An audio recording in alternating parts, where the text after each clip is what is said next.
Hello ಹೇಳ್ರಿ ಸಾಬ್ರೆ. ಅಧ್ಯಕ್ಷ. ಹೇಳ್ರಿ ಸಾಬ್ರೆ, ನಮಸ್ಕಾರ ನಮಸ್ಕಾರ. ಹೇಳ್ರಿ. ಅಧ್ಯಕ್ಷ, ಇದು ಇಲ್ಲಿ ಮಳೆ ಸ್ಕ್ರೂ ಚುಚ್ಬಿಟ್ಟದ ಟೈರ್ಗೆ. ಹಾ ಇದು ಜಾಕಿ ವೀಲ್ ಪಾಂಡ್ರ್ ಇಲ್ಲ. ಹಾ ಇದು ಮಳೆ ತೆಗಿಲೆ ನಂಗೆ ಹೋಗ್ಲೆ. ಗಾಳಿ ಎಳೆದದ ಏನ? ಇಲ್ಲ ಇಲ್ಲ ಅಧ್ಯಕ್ಷ, ಮಳೆ ಚುಚ್ಚದ ಹಂಗೆ ಐತೆ. ಇದು ಏನ್ ಮಾಡ್ಲಿ ಹೇಳು?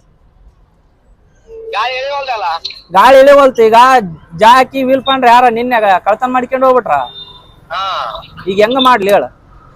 ಗಾಳಿ ಇಳಿದ್ರೆ ಹಂಗೆ ಮೆಲ್ಲಕ್ ಹೋಗಿ ಏನಾಗಲ್ಲ ಅದು. ಗಾಳಿ ಇಳಿವಲ್ತು, ಸ್ವಲ್ಪ ಇಳ್ದದ. ಹಾ ಈಗ ಹೆಂಗ ಮಾಡ್ಲಿ? ಪಂಚರ್ ಅಂಗಡಿ ತಗೊಂಡು ಮತ್ತೆ ಟೈರ್ಗೆ ಏನಾಗಿಲ್ಲ, ತೂತಿಗೆ ಬಿಳಾಗಿಲ್ಲ. ಮಳೆ ದೊಡ್ಡದೈತೆ ಸಣ್ಣದೈತೆ? ಈ ಸ್ಕ್ರೂ ಚುಚ್ಚ ಅದ ದೊಡ್ಡದೈತೆ ಅನ್ಸಕೈತಿ ಅದ್ಗ. ಹೌದಾ? ಹಾ, ಗಾಳಿಯನ್ನು ಪೂರ ಎಳೆವಲ್ದಲ್ಲ. ಗಾಳಿ ಏನ್ ಪೂರ ಇಳದಲ್ಲ, ಸ್ವಲ್ಪ ಇಳದದ. ಏನ್ ಮಾಡ್ಲ ಅಧ್ಯಕ್ಷ? ಹಾ, ಏನಿಲ್ಲ, ಪಂಚರ್ ಅಂಗಡಿ ಹೇಳ್ತೇನೆ ಅಂತ ಹೇಳ್ತೇನೆ, ಮೆಲ್ಲಕ್ ಹೋಗ್ಬಿಡು. ನಡೀತದ? ನಡೀತದ. ಅಲ್ಲಿಗೆ ಹೋಗಿ ಬಿಚ್ಕೊಂಡು ಹಾ ಅವ್ರದ್ದೇ ಜಾಕಿ ಇರ್ತದ, ಅವ್ರದ್ದೇ ಹಾ ಬಿಚ್ಕೊಂಡು ವೀಲ್ ಪಾನರ್ ಯಾಕನ್ನ ಕೇಳು, ಇಲ್ಲ ಯಾರು ಗಾಡಿಯವ್ರವ್ರು ಕೇಳು. ಹಾ ಕೇಳಿ ಬಿಚ್ಕೊಂಡು ಮಾಡಿಸ್ಕೊಂಡು ಹೋಗ್ಬಿಡಿಲ್ಲ, ಸ್ಟೆಪ್ನಿ ಹಾಕೊಂಡು ಹೋಗ್ಬಿಡು. ಇಲ್ಲಿ ನೀ ತಂದು ಕೊಡ್ತಾನ ಮಾಡಿದ್ದೆ. ಇಲ್ಲಿ ಮೆಜೆಸ್ಟಿಕ್ನಾಗ ಏನಿ. ಹಾ, ಅಲ್ಲಿ ನಮ್ಮ ಚಾಲಕರು ಯಾರು ಇರ್ತಾರೆ ಹೇಳಂದ್ರೆ ಹೇಳ್ತೀನಿ. ಇಲ್ಲಿ ತಂದು ಕೊಡ್ತಾರ ಅವ್ರು. ಬೆಂಗಳೂರಾಗ ನಮ್ಮ ಚಾಲಕ